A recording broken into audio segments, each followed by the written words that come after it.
はい、皆さんこんにちは、ジローです。本日も僕のポッドキャストを聞きに来てくださりありがとうございます。本日もよろしくお願いします。はい、皆さんお元気でしたか？僕はめちゃくちゃ元気です。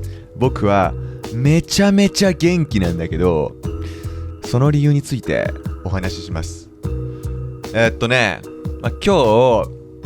さっきちょっと出かけてたんだけど、いつもならね、この時期は、花粉症を気にしてマスクをつけて出歩くんだよ。だけどね、今日はマスクつけないで歩いてみようと思ってね。この花粉の季節っていうのは、マスクをしないとね、花粉症の症状が出ちゃうから、マスクをするようにしてるんだけど、ずっとマスクをしてるとね、いつマスクを外せばいいのかっていうことがわからなくなってくるんだよ。だってさ、ずっとマスクつけてたら、ずっと自分の鼻と口がマスクで花粉から守られてるっていうことになるじゃん。で、その間は花粉症の症状全然出ないんだよ、僕の場合は。だけど怖くてマスクをいつ外せばいいのかわからない。でもね、前、この動画の前にアップロードした池袋の散歩動画っていうのを僕は投稿したんだけど、その撮影をするときはね、長時間歩いても目がね痒くならなかった。マスクしてても目が痒くなることってあるんだけど、その時はね、目が痒くならなかったんだよね。だから、もしかして花粉の飛散量っていうのが減ってるかもしれないなって思って、思い切って今日、マスクをしないで歩いてみました。そしたらね、あまり症状が出なかった。軽く喉が痒くなったりとかはしたんだよ。だけど、一番ひどい時期と比べると、本当にマシだったの。だから、花粉症の季節が終わってきたんじゃないかなと思って、僕は元気なんですよ。それが理由で、僕は元気なんだよね。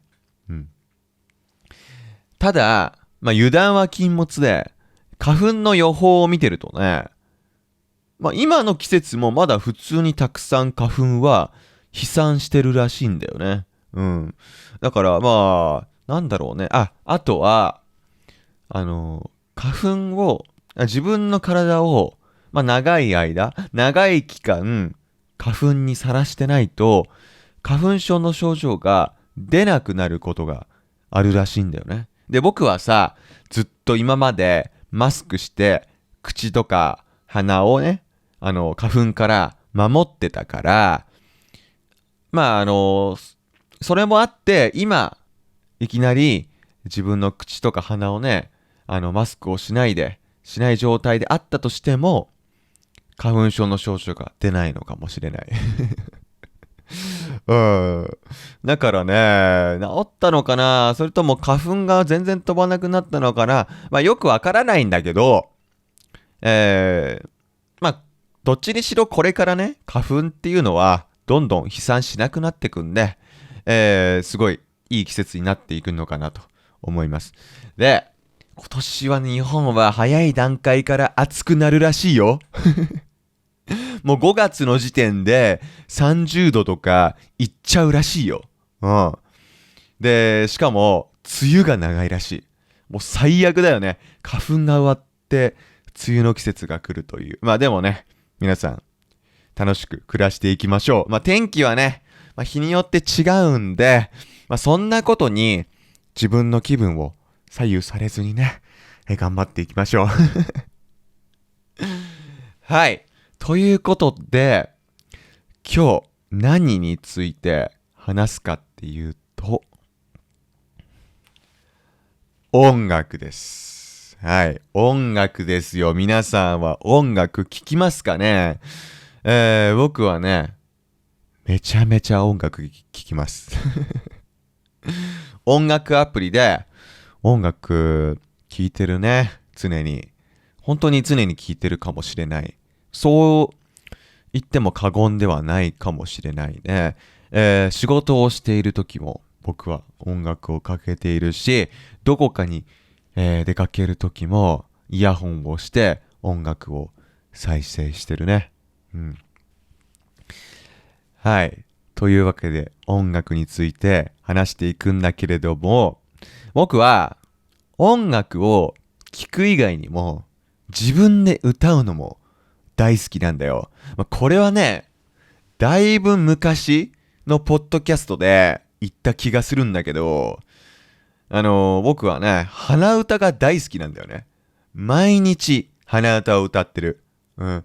もちろん、その場に自分以外の人がいるときは、鼻歌歌わないよ。だけど、自分がその場に一人しかいないときは、結構鼻歌を歌ってる。うん。気づいたら何かしらの歌を歌ってるね。うん。で、歌うのって、やっぱりすごい気持ちいいなって思うんだけど、僕の場合、あんまり歌うのが得意ではないんですよ。歌うのが好きなんだけど、僕は歌が上手くない。僕の歌が下手なことについてはね、これから、この後話すことにして、僕が最近ハマった曲のジャンルについてみんなにお話ししようと思うんだけど、みんな覚えてるかな？今年の、いや間違えた、去年の2025年の、後半に、10月とか11月ぐらいだったっけな、僕は、ベトナムに行きまして、うん。ベトナムに行った時の動画は、すごい短い動画、20分ぐらいの動画だった気がするんだけど、その動画はね、メンバーシップ限定動画で配信してるので、見てもらえればと思うんだけど、ベトナム行った時に、友達がずっとベトナムの曲をかけてたんだよ、ホテルとかで。うん。で、その曲を聴きすぎて、日本に帰ってからもずっとベトナムの曲聴いてたんだよ。ベトナムの曲いいね。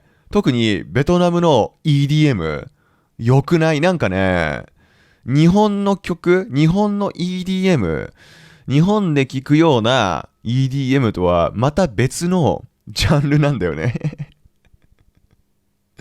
で、ベトナムの曲だけ入ったプレイリストも作りましたよ。うん、で、実はね、僕は、去年の最後の方に、自分が曲を聴く、音楽配信アプリを変えたんだよね。うん、前までは Spotify を使ってました。うん。スウェーデン人の誇り Spotify。スウェーデン人の誇り Spotify ね。うん、で、Spotify を使ってたんだけど、YouTube Music に切り替えたんだよね。うん。でさ、ああいう音楽アプリって、年の終わりにさ、今年はこんな曲を聴きましたみたいな、振り返りのセクションを作ってくれるじゃん。振り返りのセクションっていうのかな。リキャップか。リキャップをさ、作ってさ、僕たちユーザーに見せてくれるじゃん。今年一番聴いた曲はこの曲でしたとか、今年一番聴いたアーティストは誰でしたとか、今年一番聴いた曲のジャンルはこれでしたみたいなね。あとは、面白いなって思うのは、今年は何時間音楽を聴きましたとか、そういう細かいところまで教えてくれるじゃん。うん。あれ、結構1年に1回の楽しみなんだけど。で、同じような機能が YouTube Music と Spotify のどっちもにあるんだよ。うん。で、今まではずっと Spotify を使ってたから、Spotify でそういうリキャップを見てたんだけど、YouTube ミュージックに切り替えてから、そのリキャップを見たんですよ。うん、で、YouTube ミュージックに乗り換えたのが、去年の最後の方でしょ。で、YouTube ミュージックで音楽を聴き始めて、割と1ヶ月とか2ヶ月で、そのリキャップが、僕の画面に表示されたんだよね。うん。そしたら、いろいろジャンルがあるんだよね。今年聞いたジャンルはこれでしたみたいなコーナーで、僕はね、僕の場合、ベトナムのジャンル、だからベトナムミュージックが、僕の一番聞いたジャンルではなく、2番目に聞いたジャンルに、ベトナムミュージックが入ってきたんだよ。だから僕、日本人の中でもね、結構ベトナムの音楽聴いてるんだよ。うん。だから皆さん、ベトナムに住んでいる皆さん、僕にね、おすすめのベトナムミュージックを教えてね。なんかね、ベトナム語って、可愛いんだよね、発音が。発音が可愛いし、曲によってはね、日本の曲と同じような曲調で聴きやすいんだよね。うん。日本でいう演歌っていうジャンルに似た曲調ってアジアの国結構あって、特に東アジア、東南アジアでは日本の演歌っていうジャンルの曲調に似た曲が多くてね、割と聴きやすいんだよね。うん。ね、今回ね、ベトナムミュージックに僕がハマったわけなんだけど、他の国でもね、他の国の曲あまり聞くことないからさ、私の国の曲聞いてみてくださいとかそういうリクエストがあったらね、ちょっと言ってほしいわ。うん、僕もいろんなジャンルの曲を聞いてみたいなって思ってるからね。うん。で、僕はね、一番聞くのは何かっていうと、一番聞くジャンル何かっていうと、これも昔、ポッドキャストで話したことあるんだけど、K-POP なんですよ。うん。K-POP めっちゃ聞くんですよ。うん。で、K-POP アイドルの曲を聞くかな。うん。K-POP アイドルじゃない人の曲も聞くんだけど、僕がね、若い頃、学生の頃は、本当に K-POP アイドルの曲ばっかり聴いてましたね。K-POP のアイドルのミュージックビデオとかって結構かっこいいし、歌もうまいし、ダンスもうまいし、もうその一種の芸術として見ていて楽しいんだよね。もちろん、コンサートとかもたくさん行ったことあるんだけど、ああやってさ、自分で、なんていうの歌をうまくなれるようになるためには、めっちゃ練習しなきゃいけないじゃん、多分。その練習生っていう制度があるよね。その事務所に入って、練習生として、4年とか5年とか、そういう長い期間練習して、やっとデビューできるみたいな文化があるじゃん、K-POP って。うん。で、僕ってね、歌下手なんですよ。さっきも言ったけど。歌が下手。歌がね、どう下手かっていうと、音域が狭いと思ってる。自分の中で。うん。こうやって僕の声を聞いてたらわかると思うんだけど、結構僕の声って低くない？うん。どうだろう？みんなはそう思わないかな？多分日本人の中では結構声が低い方だと思うんだよね、僕って。うん。で、だから高い声が出せないんだよね。うん。で、K-POP の曲とかは特になんだけど、高音が多いからさ、でカラオケで歌おうとしても、その歌の曲の最初の方は歌えても、サビになるにつれて、どんどん高音が必要とされてきて、僕はね、歌えなくなるんだよね。だから、原曲から1オクターブ下げて歌うとか、そんな感じで歌ってます。うん。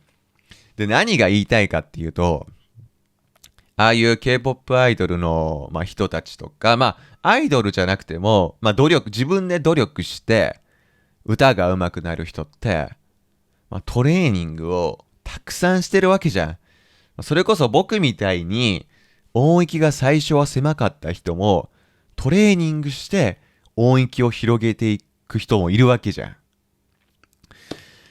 僕もね、ああいう風に、歌を歌うため、歌を上手くなるためのトレーニングをしたらどうなるのかなっていうのがずっと気になってるんだよね。うん、どう思う？このポッドキャストを聞いてる人の中で、ボイストレーニングのコーチをやってる人とかいない？どうかな？僕の声、ポテンシャルあります？うん。それも気になる。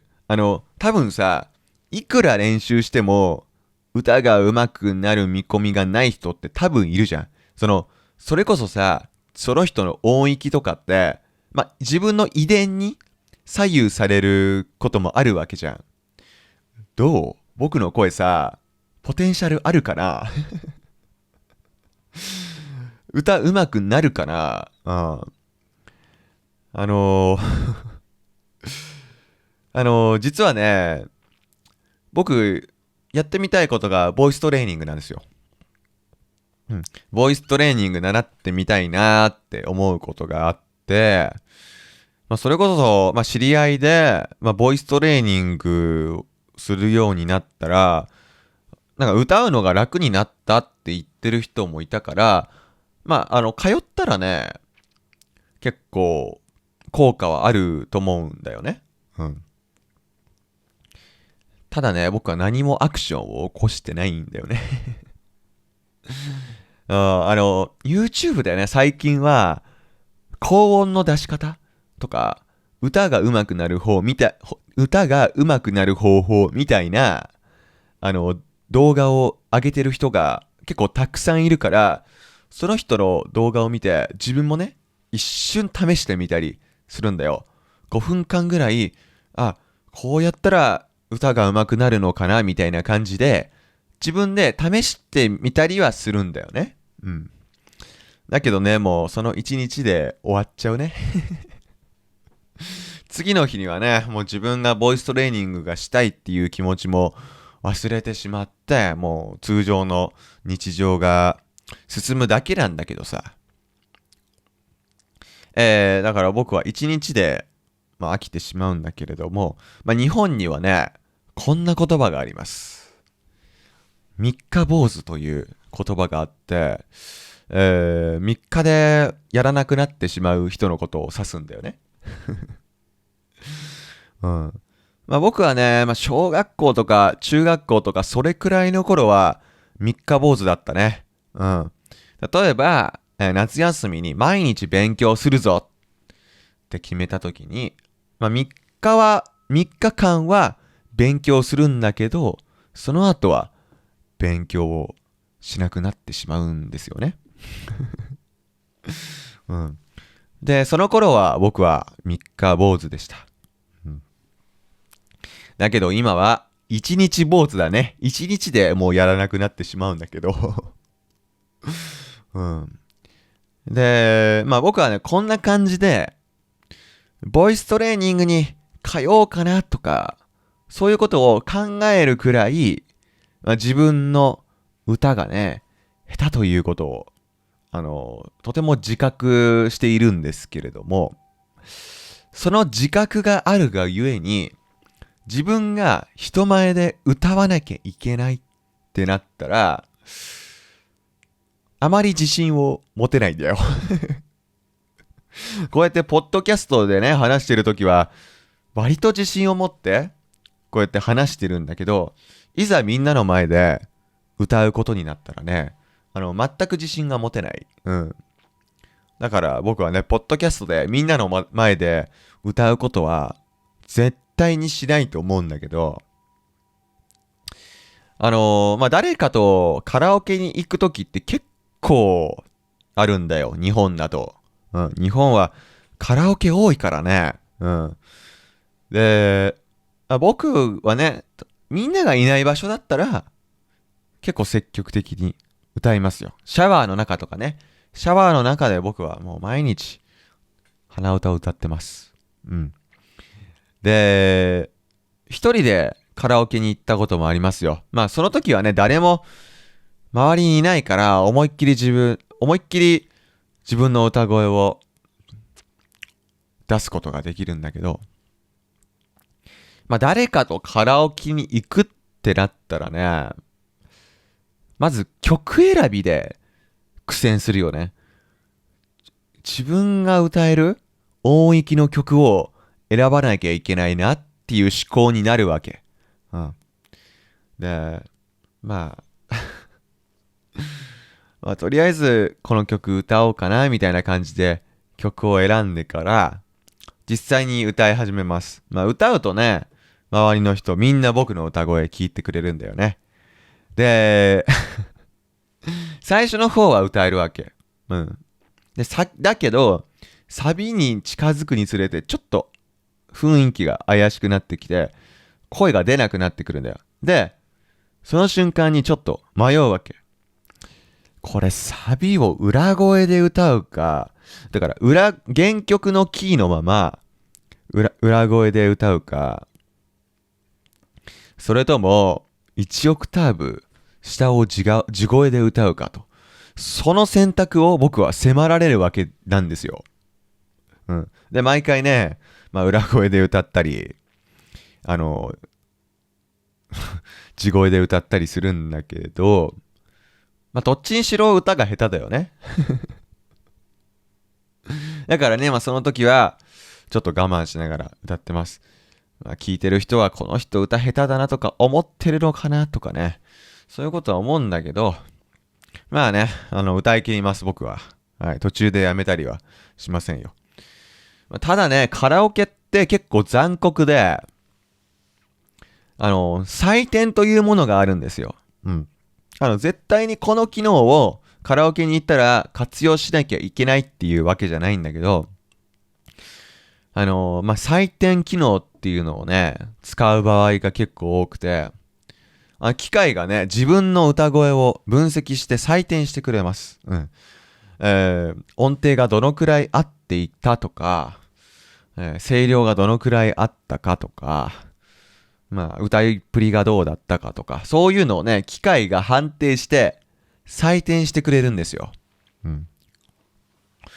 で、僕の場合は、絶対に他に歌った人の中で最低点を取るんだよ、毎回。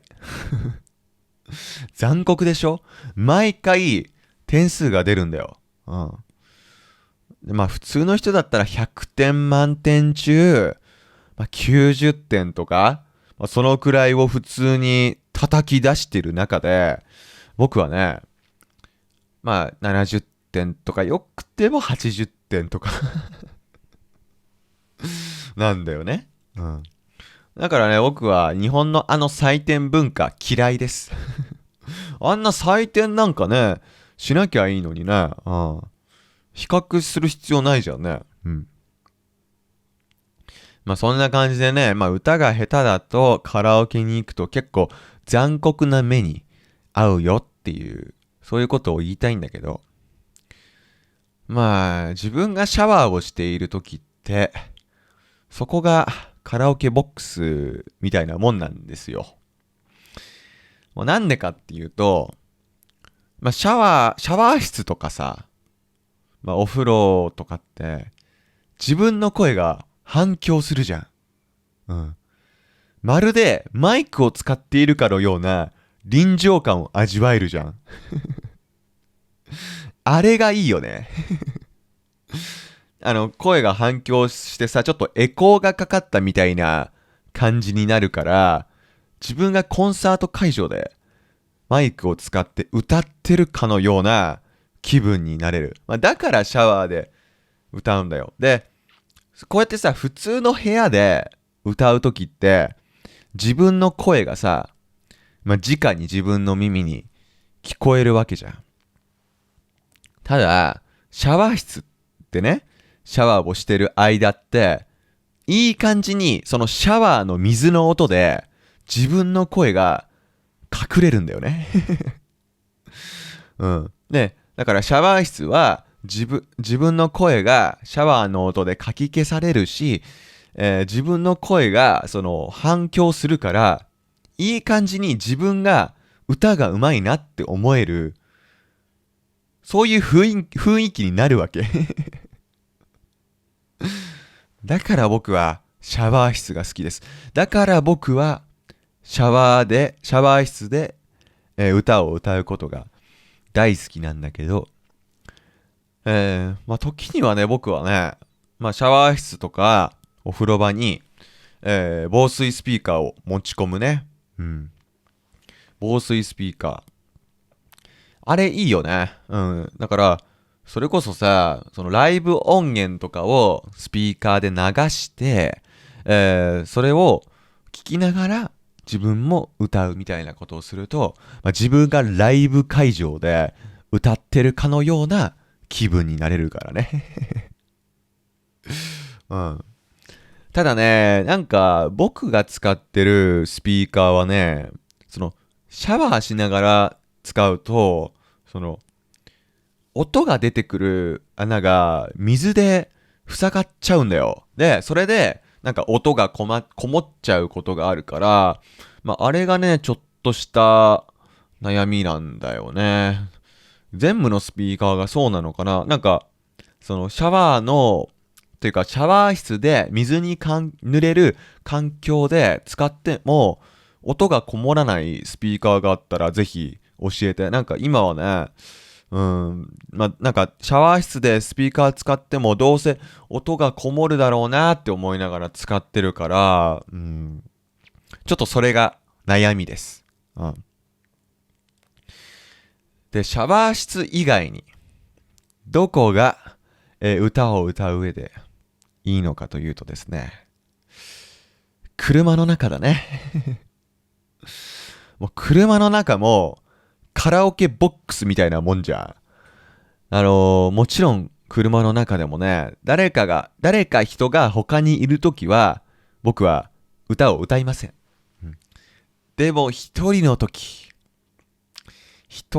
はね、もう大音量で音楽を流してますよ。車の中で。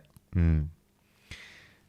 大音量で音楽を流すとね、その、車の外にいる、普通の歩行者の人にも、この車音楽流してるなってバレることがあるから、あれもね、ちょっと恥ずかしいんだけど、結構大音量で、僕は音楽を流してる。うん。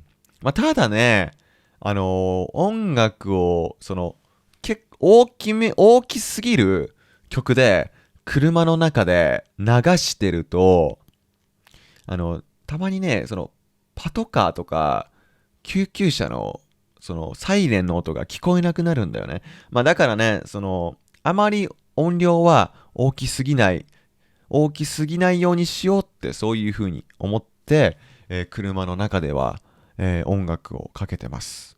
うん、やっぱり、救急車とかが来た時って、日本だとね、他の国もそうなのかな。その車の車道があったら、その道の脇に車を寄せて、停止しなきゃいけないんだよ。で、それが、ちょっとでも遅れちゃうとさ、そういう緊急車両が目的地に、向かうのを邪魔しちゃうことになるじゃん。だからね、あまり音量は大きすぎないようにしようというふうに思っておりますね。ただね、僕の友達で歌が上手い人はね、家でカラオケができるように環境を整えてるんだよね。日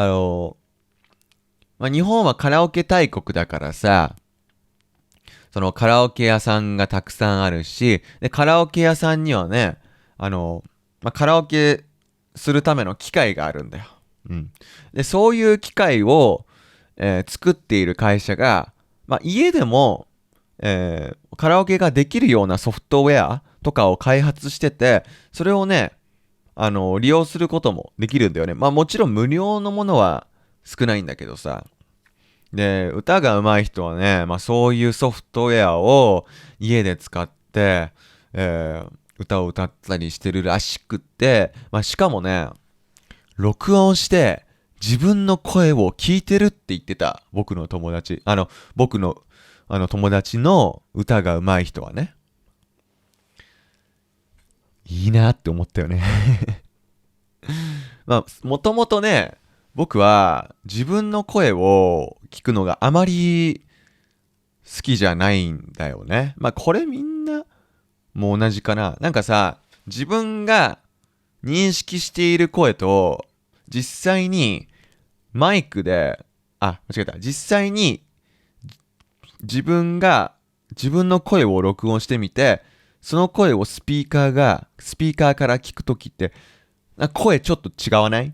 スピーカーから聞く自分の声と、こうやって話してる時の自分の声、若干違うよね。うん。僕はね、なんかそれがね、あまり好きじゃなくて、で、自分の声あまり好きじゃなくてさ、なんか自分の声ってなんか低すぎるなとか、そういう風に思ったこともあるんだよね。で、今は、こうやって、ポッドキャストを YouTube に、投稿するようになったから、自分の声を聞くことは、嫌いじゃなくなったんだけど、未だに、自分の歌声を録音して、それを聞くのはね、ちょっと恥ずかしいんだよ。うん。だからね、その僕の歌が上手い友達みたいに、自分の声を録音して聞いてみたい。聞いてみたいって、いや違うわ。自分の録音した声、自分の録音した歌声を心地よく聞けるようになりたい。自分の歌声を聞いて、嬉しい気持ちにね、なれるように、自分の歌声がもっと良かったらなっていう風に思ってるんだよね。で、学生の頃にさ、文化祭で歌を歌っている人とかを見るとね、羨ましいなと思って、めっちゃ歌うまいなと思って、あれがすごい羨ましかった。だから、人前で堂々と歌えるのって、やっぱり憧れるよね。やっぱり歌うまい人、僕、憧れますよ。うん。でも、僕はね、こうやって歌が下手だということを、今までずっとみんなに話してきたんだけど、ただ、僕はね、ずっと音楽とは無関係の人生を送ってきたわけではないんだよ。うん。実はですね、昔僕はピアノを習っていた時期がありました。この事実を言うの初めてかな、このチャンネルで。うん。ピアノを習ってたんですよ。うん。で、ピアノを習っていたのは、結構前だね。小学生の頃なんだよね。うん。で、実はね、ピアノには正直あんまり興味ありませんでした、当時。親に言われてピアノを習っていたっていう感じなんだけど、だから当時はあまりピアノが好きじゃなかった。でも、結構、ピアノを習っていたっていうことがプラスに働くこともあってさ、やっぱり、学校での音楽の授業とかね、楽器を演奏する授業とかではね、全然苦にならなかったね、その授業が。楽譜を読むことができるし、すぐ楽器を使いこなすことができるから、それはね、ピアノを習っていてよかったなっていう、そういうポイントなんだけど、ピアノを習ってるとね、発表会というものが定期的にあるんですよ。ピアノの発表会。どういうものかっていうと、多分、ピアノを習っていったことがある人なら、一度は経験したことがあるのが発表会だと思うんだけど、例えばそのピアノスクールに通っている人たちが、会場に集まって一人ずつピアノを弾いて発表していくんだよ。で、大体の場合、アンプしていかなきゃいけない。アンプっていうのは、楽譜を見ないで弾ける状態にしなきゃいけないんだよ。ただね、僕は、その頃全然ピアノに興味がなくて、全然練習しないで発表会に臨んだんだよ。でもちろんね、アンプをして、2、3回家で弾ける状態になってから発表会に臨んだんだけど、発表会でピアノの前に座るとねその瞬間に緊張してきて、だってさ、結構大勢の人に見られてるわけ。結構緊張してきて、その曲の最初の方は楽譜なしで弾けたんだけど、途中で記憶が全部なくなって、弾くのをやめちゃったんだよで、発表会でそんな人見たことないのね、僕で、そこから続きが弾けなくなって、すごい焦ったんだけど、そしたらね、そのピアノの先生が楽譜を持ってきてくれたんだよ。楽譜を持ってきて、このピアノの前に立てかけてくれたんだよね。そっから僕はね、楽譜を見て、最後まで弾くことができたんだけどなんか、あの時はね、なんかちゃんと練習すればよかったなっていう風に思って。だからね、ピアノに興味がなかった分、あまり練習しなかったし、音楽に関する知識っていうのも、あまり得られなかったんだよ、その時は。で、今思うとね、音感があればなって思うんだよね。ピアノを習ってたんだけど、僕はね、音感がなくて。で、音感があるとさ、作曲しやすいじゃん。最近になって作曲したいな、みたいな風に思うようになったからさ。で、面白くてさ、僕はそのピアノってさ、白い鍵盤と黒い鍵盤があるじゃん。で、白い鍵盤の音は、僕はね、音感があるんだよ。今どの音が鳴ってるなっていうのがわかるんだけど、黒い鍵盤の方の音はね、ないんだよね、音感がだから今からでも音感を見つけようかな、どうしようかなっていう風に今は思ってる。だって耳コピとかしたいじゃん街で流れている曲を聴いて、それを覚えてピアノで弾くとかさ、できたらかっこよくないやってみたいじゃん。で、最近はさ、生成 AI が登場して、例えば簡単な文章を打つだけで、結構立派な曲が作れるようになったじゃん。例えば、日本語のロックで、結構激しめの曲を作ってとか AI に言ったらさ、曲を作ってくれるじゃん。あれすごいよねでもなんかさ、人が歌ってるか AI が歌ってるかってわかるよね。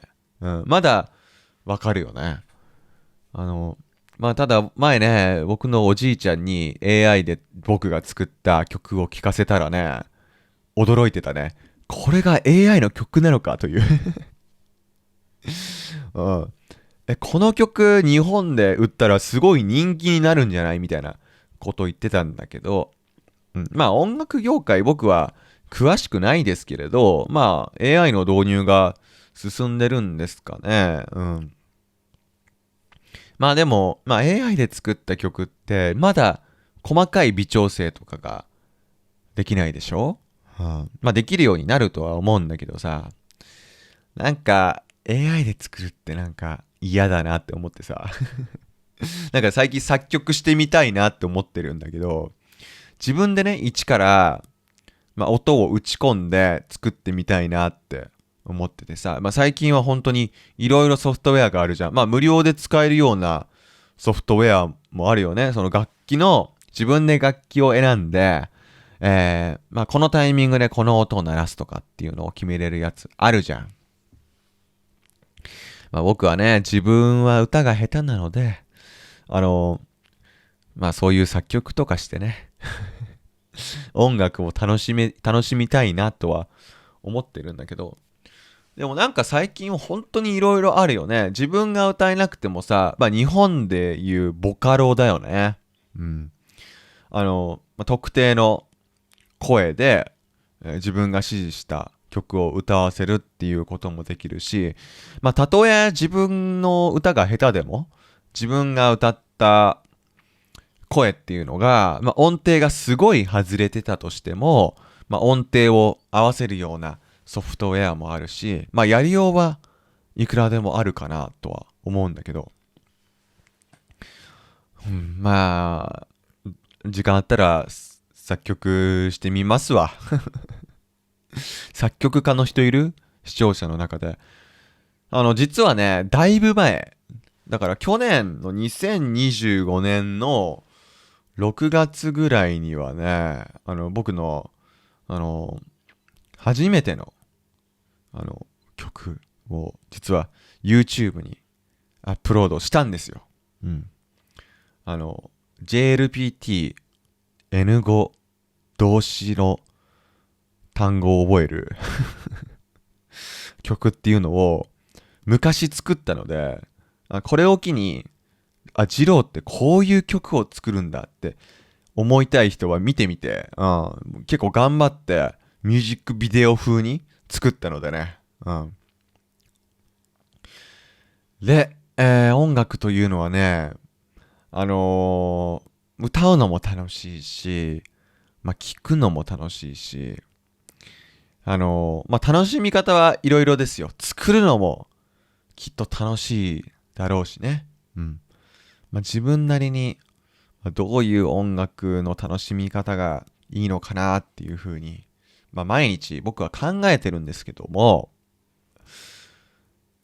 やっぱり音楽アプリの登場によって曲のあり方ってだいぶ変わったなって思っていて、日本は結構、まあ、新しい技術とかトレンドを追うのが遅いから、結構ね、日本のアーティストって、まあ、CD 文化が長い間定着してたんだよね。それこそ、日本のアイドルはずっと音楽配信サービスに曲を出してなかったんだよ。で、最近になって、そういうサービスにも曲を出すようになったんだけど、まあ、CD を買って、それで音楽を聴くみたいな、そういうスタイルが多かったんだよね。で、僕も日本のアイドルの曲も聴くの好きなんで、で、そのアイドルがね、例えば音楽配信サービスに曲を出してなかった場合は、CD を買って、で、その CD を、CD の中から、曲をパソコンに移動させて、で、パソコンからその曲をスマホに移動させるみたいな、そういうプロセスを経なきゃいけなかったんだよね。ただまあ最近は曲を聴くのがすごい便利になったよね。で、Spotify でもさ、YouTube Music でも日本だと1000円前後で、毎月1000円前後払えば曲聴き放題じゃん。で、あれってさ、アーティストが全然儲からないって言うよね。よく聞くよね。だから、グッズ販売とか、コンサートとか、あとは CD 販売。をしなきゃいけないっていう風な感じだと思うんだけど、だから最近はほんとグッズとかがすごいよね。で、僕が学生の頃は、まあ僕はあまりハマらなかったんだけど、まあ学校内ではね、日本の女性アイドルがすごい流行ってたんだよ。うん。で、日本のアイドルって、その CD に、あの、まあ確率によっては、その握手券とかサイン会のチケットが入ってたんだよね。うん、で、そういうチケットが入ってるかって、その確率の問題なわけ。入ってるかもしれないし、入ってないかもしれない。で、確実にそのチケットが欲しかったら、大量にその CD を買わなきゃいけないわけ。うん。まあ、すると、まあ、必然的にさ、CD の売り上げってすごい上がってくじゃん。うん。あれがすごいなって思ってねだってさ、学生ってあまりお金ないじゃん。まあ、社会人と比べてさ。それなのに、一人20枚とか30枚とか同じ曲の CD を買ってるんだよすごいよね。で、それでさ、そのアイドルとかっていうのは、まあ、CD 売上ランキングとかで毎週毎週上位に食い込んでたんだけど、まあ、僕個人としてはね、まあ、それって本当の CD 売上なのかなって疑問に思ったりしたんだけど、うん。だから僕はね、学生の頃、あまり興味がないけど、アイドルの CD もらってましたよ、友達からだってさ、CD を20枚も30枚も買って、実際に必要なのは1枚だけなんだよ。音楽を聴くためにね。それ以外の CD っていうのは、その握手券とかサイン会のチケットが入ってるかどうかを確認したらもう必要ないわけ。うん。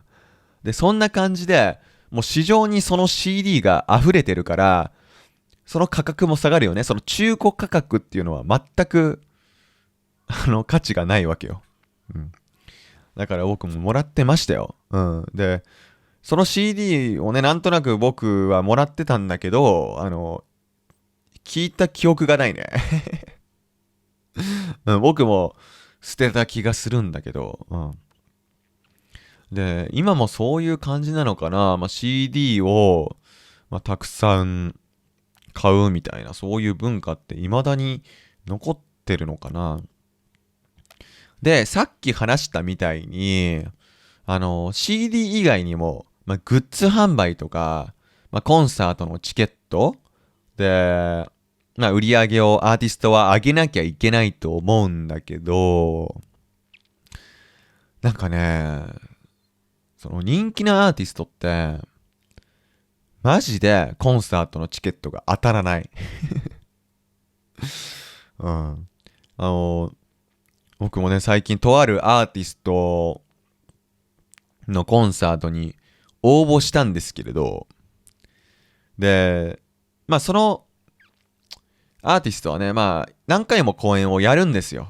うん、場所を変えながらとか、同じ場所で何回も同じ公演をするんだけど、全然当たらない。うん、まあ誰も得しないよね、その状況だってさ、アーティストも、普通ならチケットを買ってくれるお客さんから売り上げを上げることができてないわけじゃん。うん。だからすごいもったいないなーって思うんだけど、ま、だから、なんだろう、アーティストが、その、売り上げを上げるための手段が、まあ、CD ではなくなって、グッズ収益とか、コンサートチケットになってるからなのかな。なんかね、最近、これ僕の気のせいかな。コンサート会場とかアリーナとかの建設が増えてる感じがするんだよね。ね、前、僕がお台場を散歩した時、その様子を、YouTube にも投稿したけど、そこにもね、新しいアリーナっていうのが登場したと思うんだけど、まあ、あのアリーナもコンサート会場になるんだけどさ、うん、なんか日本の各地、特にまあ東京近郊はね、続々とそういう新しいコンサート会場みたいなのが誕生してる気がするよね。うん。で、日本で、アーティストがここでコンサートしたいなって思うところはね、東京ドームか新国立競技場なんだよね。うん。で、東京ドームは1回の公演で5万人収容することができる。すごいよね。うん。だから、1回コンサートができたら、たくさん売り上げを上げることができるんだけどさ。うん。東京ドームが5万人。で、多分新国立競技場がもうちょっと多いのかな。うん。ただ、東京ドームを使用できるのかどうかって結構難しくてさ。うん。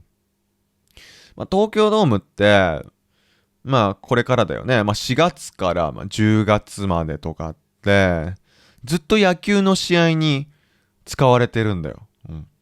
で、野球の試合として使われていない時にアーティストがコンサートの会場として使ったりするんだけど、そのコンサートのためにさ、機材を組み立てたりとか、あとはアーティストがリハーサルをする時間も必要なわけでしょっていうのを考えたら、結構、時間がない。結構時間がない。うん。東京ドームって結構忙しくてさ。だから、すごい人気なアーティスト。このアーティストだったら、絶対に東京ドーム満員だろうなって思うアーティストでも、東京ドームで公演をしてなかったら、東京ドームの予約取ることができなかったのかな、みたいな感じで思うことがある。うん。で、日本のコンサートと海外のコンサートで、特に、K-POP が好きな人なら感じることがあるんだけどさ、日本の会場だとね、撮影禁止の場合が多いんだよね。多分いろんな権利が絡んでるんだろうけどさ。うん。多分その、コンサートの様子を、録画してしまって、SNS に、投稿されたりすると、後に発売するコンサート映像の、売り上げに影響しちゃうとか、そういう感じの、いろいろな懸念事項があるとは思うんだけど、そんな感じでね、日本では撮影禁止の場合が多いんだよね。うん。ただ、たまにね、撮影禁止じゃない、撮影して OK だよっていうコンサートもあって、その時はね、結構テンションが上がるという、そういう現象は起きますね。うん。東京ドームだったらね、冷房が入るからいいんだけどね。これからの暑い季節は、野外のコンサート会場だったら、めちゃめちゃ辛いと思う。うん。それで言うと、僕って野外のコンサート会場って行ったことあるのかな、ないのかもしれない。うん。ドームはいいよ。ずっと冷房がついてるからね。うん。なんか、野外の、フェスみたいなのって、夏になると、日本で結構行われるんだよね。いろんなフェスがあるんだけど、なんか、みんなとかを流しながら聴いてるようなイメージなんだよね、僕の中で。そんな暑そうな環境で音楽楽しめるのかなって思うんだけど、すごい辛そうだなとか僕は思うんだけど、でも、そのアーティストのことが、好きだったら、なんか、暑さとか関係ないんだろうね。うん。でも、その野外のコンサートとかの映像を見ることあるんだけど、そういう映像ってさ、お客さんのことはあまり映し出さないじゃん。どっちかっていうと、アーティストが主役だから、アーティストを映している時間が長いわけじゃん。で、そのアーティストが映るとね、みんな汗だくなんだよね。いや、だからアーティストの人も、大変だなと思ってさ。で、それこそアイドルとか、あとはバックダンサーとかって、踊らなきゃいけないじゃん。その暑い環境で。だからすごい汗だくになって辛そうだなって思うし、例えば、暑い日じゃなくても、雨が降ってる時、場合によっては、公演中止になると思うんだけどさ、僕がよく見るのは、その、会場のステージが雨で濡れていて、そして、水たまりができていて、その上を踊って滑っちゃってるっていう人も見るんだよね。あれはすごい危険だなって思うよね。うん。というわけで、コンサートはね、楽しいですよ。で、日本のコンサートは、あまりお酒を飲みながらとかってあまりない気がするんだけど、なんか僕が聞いた話だと、南米で行われるコンサートとかって、お酒飲みながら曲を聴けるみたいな感じで聞いたんだけど、それ本当なの？それってめちゃめちゃ面白そうじゃないか？ねえ。なんかお酒飲みながら、自分も少し酔っ払った状態で聴くコンサートってすごい楽しそうだなって思うのと、あとは日本のコンサートとそういう南米とか海外で行われるコンサートの違いって、お客さんが歌うかどうかって結構大きな違いだと思うんだよね。日本のお客さんって結構割とね、静かで、自分が歌うってよりはアーティストの歌声に耳を傾けたいって思う人が多いと思う。あとは周りの人が誰も歌ってないから、歌える雰囲気じゃないっていうのはあるんだけどさ。そう。そんな感じで日本のお客さんってあまり自分でね、コンサート中にそのアーティストの歌声に合わせて歌を歌うっていう人はいないんだけど、僕の場合ね、アーティストが歌う曲が韓国語で結構難しいみたいな感じになると歌えなかったりする。で、そんな感じでさ、英語だったらいいけど、違う言語の曲で、意味がわからなくて、ちょっと残念だなって思う時って結構あるんだよ。うん。で、韓国語はね、結構たくさん聞いてるんだけど、このポッドキャストの冒頭で話したみたいに、僕って最近ベトナムの曲を聴いてるじゃないですか。で、ベトナム語に関してはね、マジで何も知らないのよ。ベトナム語で知ってる単語って僕何もないんですよ。